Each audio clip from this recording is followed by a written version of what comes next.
Assalamualaikum dan salam sejahtera. Pada 1 hari bulan April, pendaftar pertubuhan ataupun Registrar of Societies ROS telah lulus permohonan Parti Peribumi Bersatu untuk pindah perlembagaan mereka supaya mereka yang lompat perlu kosongkan jawatan mereka, iaitu 6 ahli parlimen dan 1 adun Selangor. Ketujuh-tujuh wakil rakyat ini perlu kosongkan jawatan mereka dan ini pilihan raya kecil diadakan. 6 pilihan raya kecil parlimen dan 1 pilihan raya kecil Selangor. Mengikut mereka, iaitu ahli parlimen atau wakil rakyat yang telah membelakangkan parti dan telah secara terbuka mengumum ataupun isytiar sokongan terhadap Perdana Menteri Anwar Ibrahim, mereka tidak perlu kosongkan jawatan mereka. Ini kerana undang-undang itu berkuat kuasa 1 April. Tapi mereka telah lompat ataupun telah membelakangkan parti mereka dan menyatakan sokongan terhadap Perdana Menteri sebelum tu. So, tak boleh backdate undang-undang tu. Sebelum 1 April itu bukan satu kesalahan. Dia hanya satu kesalahan mulai 1 April. Jadi mereka telah lakukan kesalahan ni sebelum 1 April. So, does not affect their position. Betul lah. Kalau sekiranya misalnya sebelum ni rompak bank belum dianggap jenayah. So you rompak bank tahun lepas. Mulai 1 April baru rompak bank ni dianggap jenayah. Jadi tak bolehlah nak charge awak kerana rompak bank sebab semasa tu rompak bank belum lagi dianggap jenayah, belum lagi ada undang-undang. Tapi dalam kes ini 7 wakil rakyat bersatu tu, walaupun mereka telah umumkan sokongan terhadap Anwar dan melanggar disiplin parti ataupun peraturan parti, tapi hari ini mereka masih sokong. Sekira hari ini diumum mereka tidak lagi sokong Perdana Menteri. Mereka sokong sebelum 1 April. So bermaknanya sekarang ni tak boleh nak dakwa mereka, tak boleh nak hukum mereka sebab semenjak 1 April ni, mereka tidak lagi sokong Anwar. Tapi mereka masih sokong Anwar hingga hari ini, 2 April. So, bermaknanya jenayah tu berterusan. Jenayah tu tidak stop. So, undang-undang tu boleh diguna pakai. Walaupun mereka telah menyatakan sokongan sebelum 1 April. Tapi kerana sekarang mereka masih sokong. Ini satu lagi pandangan lah. So sekarang ni di dalam tangan speaker Johari Abdul. Adakah speaker akan arah mereka, perintah mereka untuk kosongkan kerusi mereka supaya pilihan raya kecil boleh diadakan sama macam satu adun tu, kena speaker Don Selangor lah membuat keputusan. Dan sekiranya Johari Abdul mengambil tindakan supaya mengarah mereka, perintah mereka untuk kosongkan kerusi mereka, maka pilihan raya kecil perlu diadakan. Tapi sekiranya Johari Abdul kata tak perlu, oleh kerana mereka telah membelakangkan parti mereka atau telah lompat dan telah menyata sokongan terhadap Perdana Menteri sebelum 1 April, maka mereka tidak perlu kosongkan. So ini akan memberi satu gambaran bahawasanya dengan mereka menyokong, menyatakan sokongan terhadap parti satu lagi tidak menjadi kesalahan. Ini boleh membuka ruang kepada ramai lagi orang untuk belakangkan parti mereka ataupun untuk lompat dan untuk menyatakan sokongan terhadap sebelah sana. Dan bahaya dia ialah mungkin ramai ahli parlimen Barisan Nasional atau UMNO akan membuat demikian. Mereka juga akan umum yang mereka menyokong Perikatan Nasional.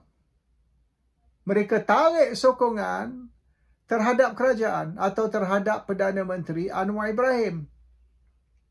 Isu dia, adakah tindakan mereka ni dianggap sebagai sebelum atau selepas 1 April, itu boleh dicabar dalam mahkamah.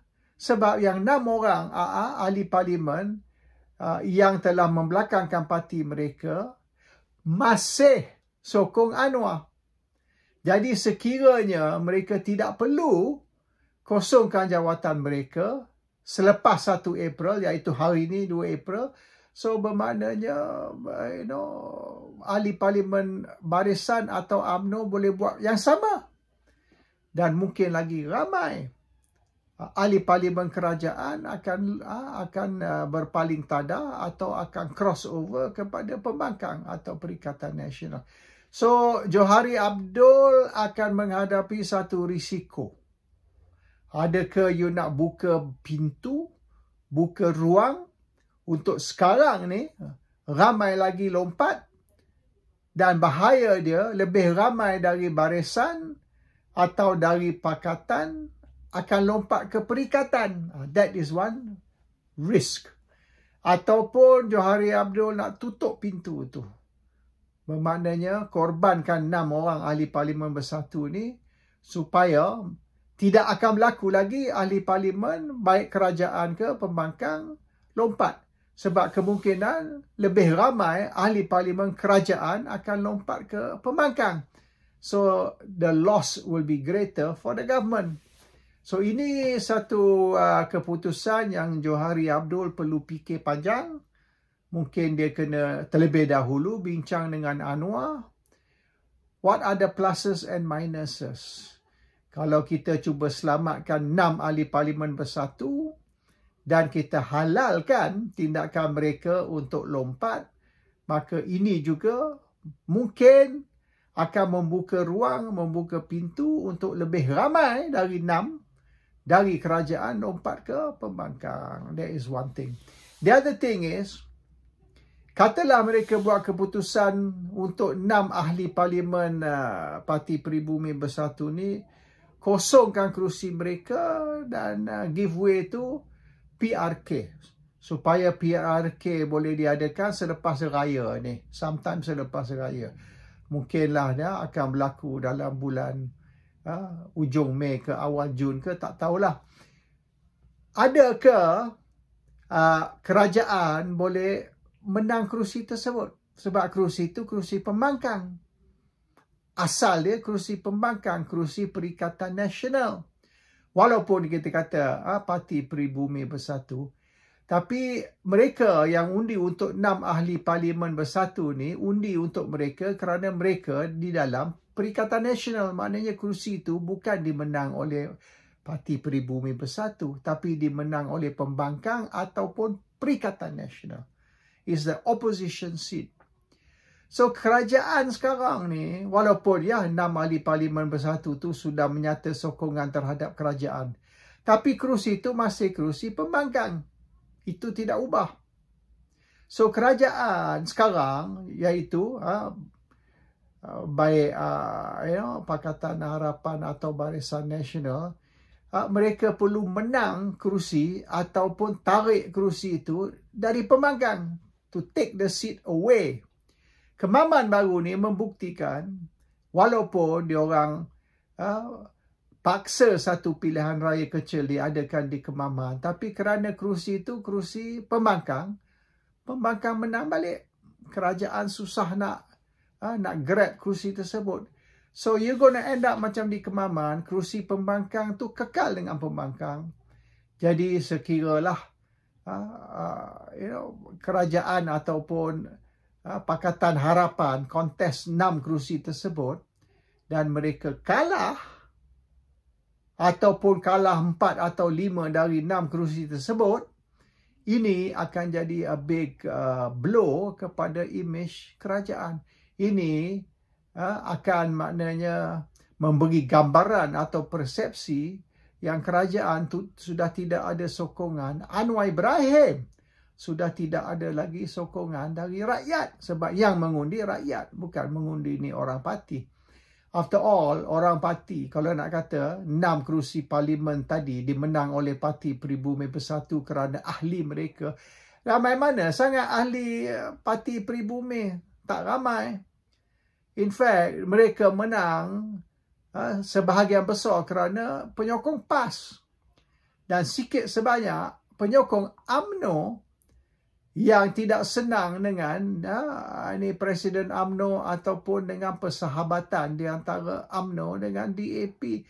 So these are boleh dikatakan protest votes atau dissenting votes. Di mana parti kerajaan penyokong parti kerajaan tidak puas hati, not satisfied, not happy with the government. So kita tak boleh kata dia orang menang kerana ini undi dari penyokong Parti Pribumi. No. It's a mix lah. Ada yang orang kerajaan tidak puas hati, ada orang PAS yang memberi sokongan sebab PAS dengan bersatu bersama partners dan sebagainya. So Kemaman sudah membuktikan yang 70% dari undi dimenang oleh pembangkang. Pembangkang di parlimen lah, di dalam negeri itu, of course, PAS ialah kerajaan, bukan pembangkang. So these are the consideration of the factors yang Anwar dan juga Speaker Parlimen kena ambil kira. And they have to decide which is the bigger evil. Yang mana yang lebih masalah lebih besar. Dengan mengadakan pilihan raya kecil, iaitu declare 6 kerusi parlimen tu kosong ataupun tidak mengadakan pilihan raya kecil, bermaknanya kerusi itu tidak dikosongkan. Either way akan membawa mudarat, akan membawa masalah. You do this, you have this problem. You do the other thing, you have another problem, a different problem. Tapi kedua-duanya problem. So ini perlu menjadi political decision. Tapi political decision kena ambil kira juga undang-undang, perlembagaan parti dan sebagainya. So dia kena balance di antara legal dan political. To do the legal thing and to do the correct political thing as well. These are two factors. So yeah, it's not easy being party president or being prime minister. Memang satu kerja yang sukar. Tetapi that comes with the territory lah. Oleh kerana you ni ketua kerajaan, you ni also ketua parti you, maka keputusan ni you perlu buat. Dan bila berlaku macam kes inilah, kes lompat parti ni, apabila kedua-dua keputusan you atau tindakan you, either you say tak payah kosongkan ataupun you say perlu kosongkan dan adakan PRK, kedua-duanya masalah. There's no easy road. So the question is now, which do you want? Do you want the bad news or you want the worst news? Assalamualaikum. Salam sejahtera.